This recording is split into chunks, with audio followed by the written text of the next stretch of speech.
Deuteronomy 5, 10 Commandments. Moses called out to all Israel, saying to them, Israel, listen to the regulations and the case laws that I'm recounting in your hearing right now. Learn them and carefully do them. The Lord our God made a covenant with us at Mount Horeb.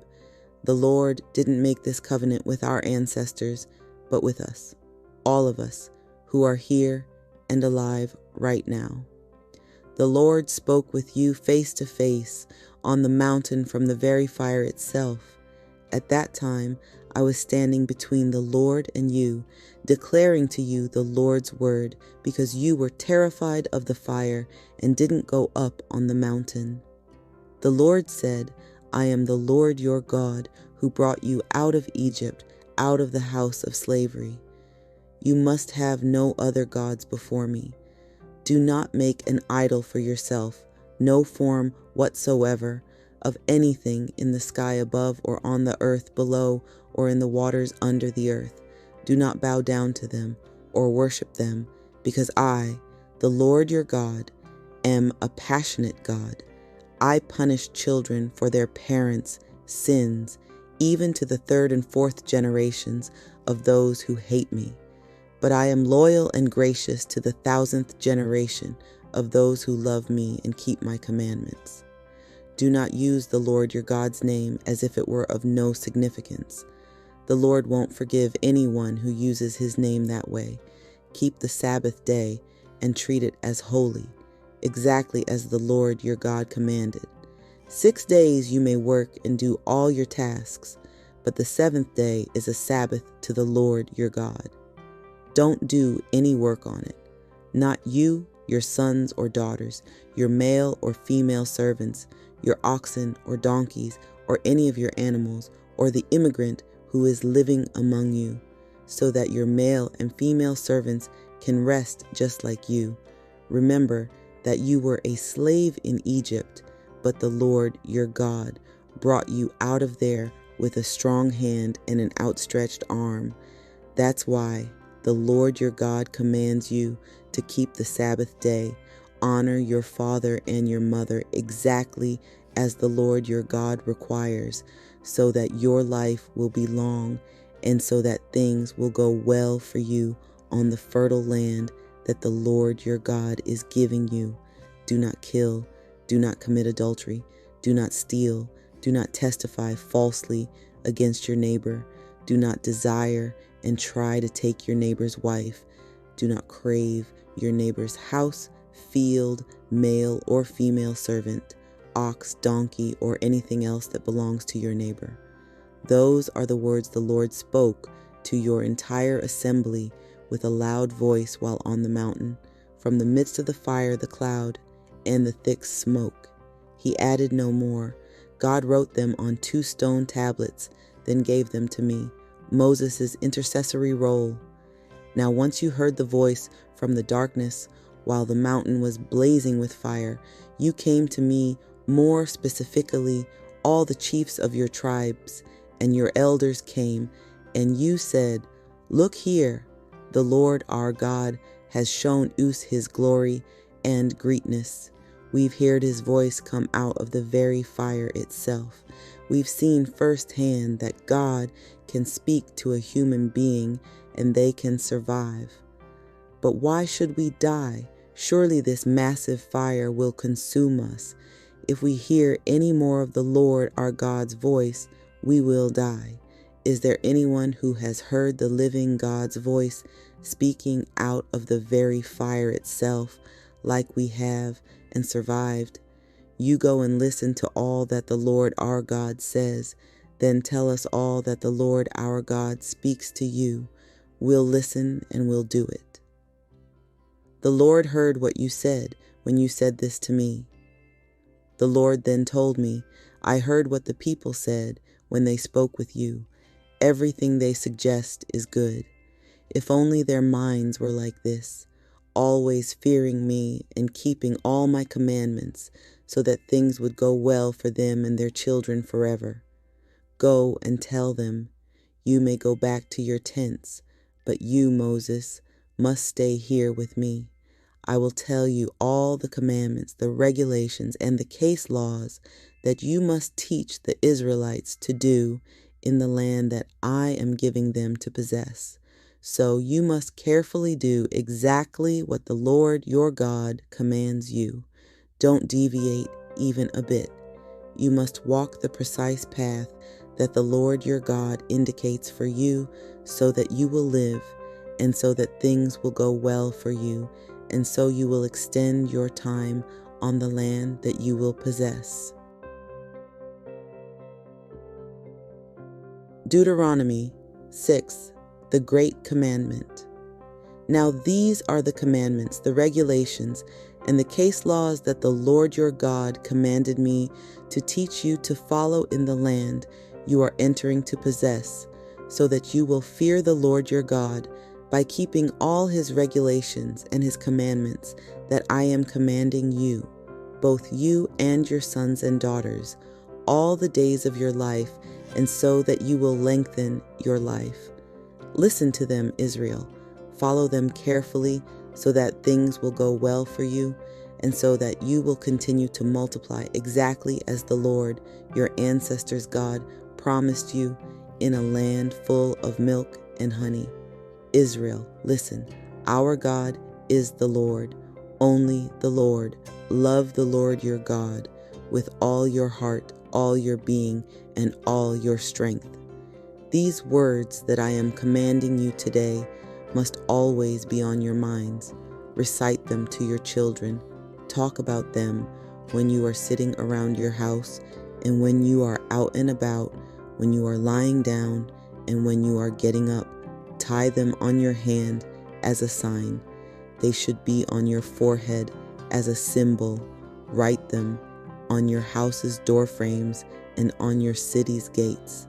Now once the Lord your God has brought you into the land that he swore to your ancestors, to Abraham, Isaac, and Jacob, to give to you, a land that will be full of large and wonderful towns that you didn't build, houses stocked with all kinds of goods that you didn't stock, cisterns that you didn't make, vineyards and olive trees that you didn't plant, and you eat and get stuffed. Watch yourself.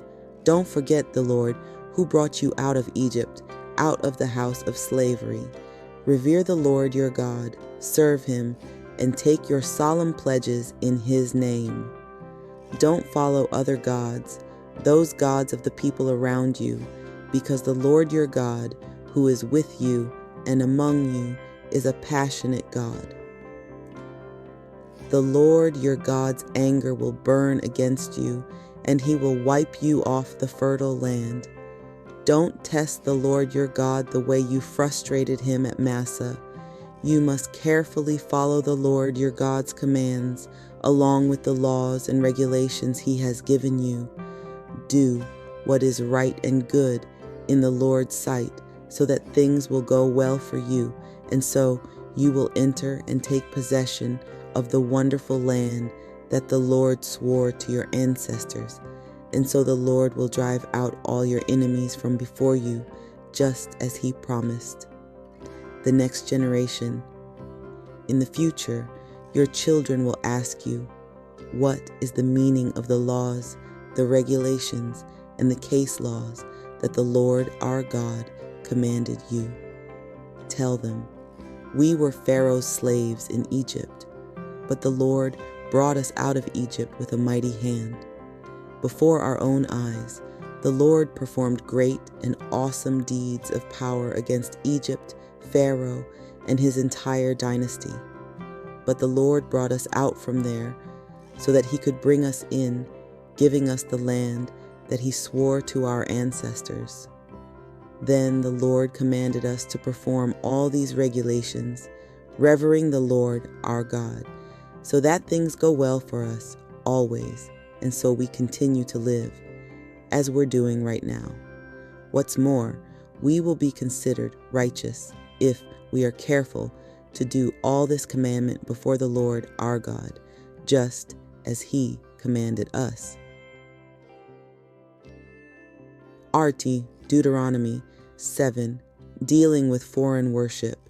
Now, once the Lord your God brings you into the land you are entering to take possession of, and he drives out numerous nations before you, the Hittites, the Girgashites, the Amorites, the Canaanites, the Perizzites, the Hivites, and the Jebusites, 7 nations that are larger and stronger than you. Once the Lord your God lays them before you, you must strike them down, placing them under the ban. Don't make any covenants with them, and don't be merciful to them. Don't intermarry with them.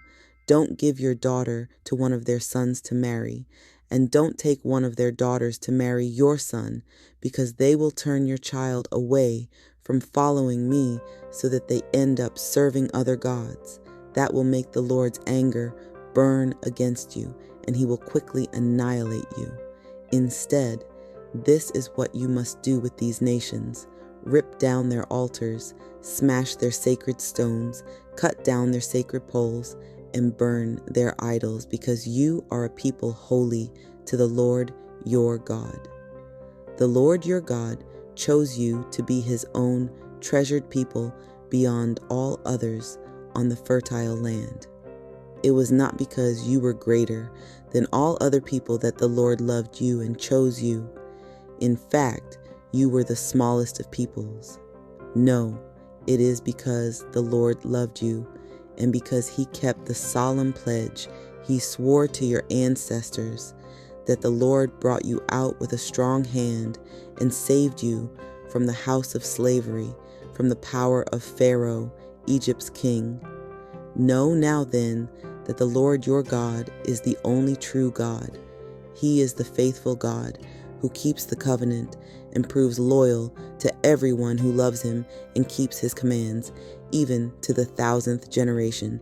He is the God who personally repays anyone who hates him, ultimately destroying that kind of person. The Lord does not waste time with anyone who hates him. He repays them personally. So make sure you carefully keep the commandment, the regulations, and the case laws that I am commanding you right now. If you listen to these case laws and follow them carefully, the Lord your God will keep the covenant and display the loyalty that he promised your ancestors. He will love you, bless you, and multiply you.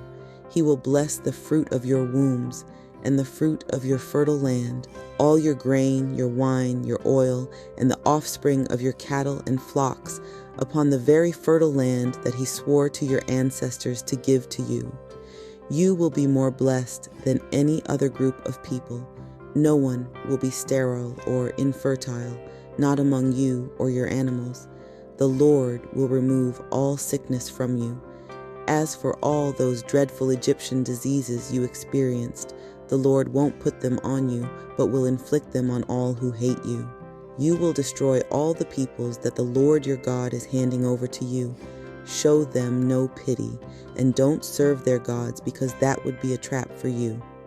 Against power and lack of trust. If you happen to think to yourself, these nations are greater than we are, how can we possibly possess their land? Don't be afraid of them. Remember instead what the Lord your God did to Pharaoh and all Egypt, the great trials that you saw with your own eyes, the signs and wonders, and the strong hand and outstretched arm the Lord your God used to rescue you. That's what the Lord your God will do to any people you fear. The Lord your God will send terror on them until even the survivors and those hiding from you are destroyed. Don't dread these nations, because the Lord your God, the great and awesome God, is with you and among you. The Lord your God will drive out these nations before you bit by bit.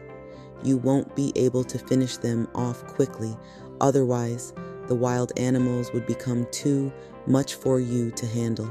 The Lord your God will lay these nations before you, throwing them into a huge panic until they are destroyed. He will hand their kings over to you, and you will wipe their names out from under the skies. No one will be able to stand before you. You will crush them. burn the images of their gods. Don't desire the silver or the gold that is on them, and take it for yourself, or you will be trapped by it. That is detestable to the Lord your God. Don't bring any detestable thing into your house, or you will be placed under the ban too, just like it is.